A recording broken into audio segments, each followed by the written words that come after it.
There are soldiers in the middle of the street. They are shooting the people. If they want to cross, they are shooting the people. There were around 200 Palestinians fighting our Israeli troops in Jenin over the 20 days of fighting within the city. During the fighting itself, we estimate that over 100 were captured. There are around 80 Palestinian fighters, terrorists within the rubble at the moment, that were killed altogether, including the ones that have been found, the bodies that have been found. And we think that some did get away. You can never seal off a camp hermetically. Doctor, please go back.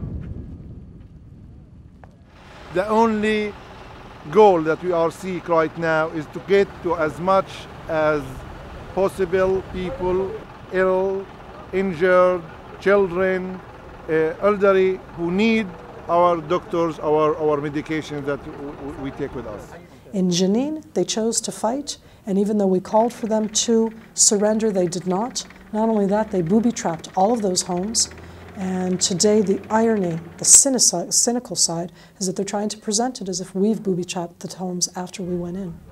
Unfortunately, there are not many injured people who succeeded to go to Jenin hospitals, because most of them were left to die in the camp, in the streets of the camp.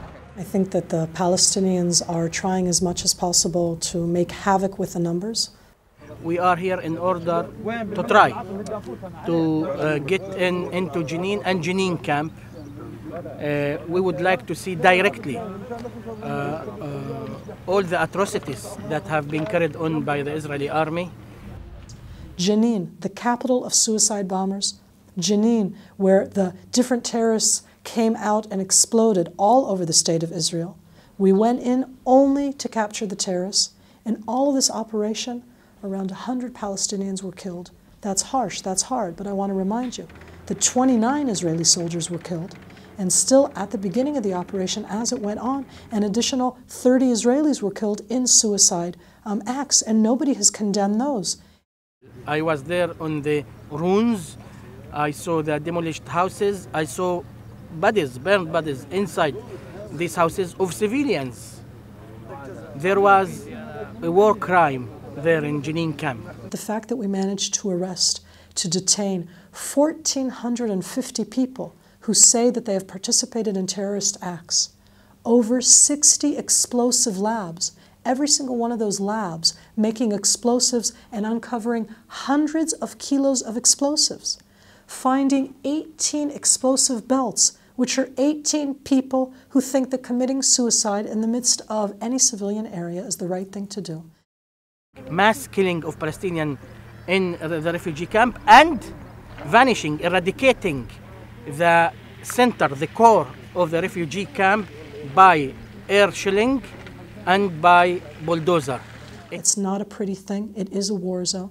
And I think at this stage that each side is at this stage trying to contend with the reality as it goes on. Even when we are dead, we are not equal. People are not allowed to find the bodies and to treat the bodies in a with dignity. People should realize that terrorism is not something that happens. It is something that is funded with a lot of money. It's executed by people who choose to do so. It's based at the end in education. And if you teach hatred to children, then you're going to have a generation of people who hate and want violence and want to kill.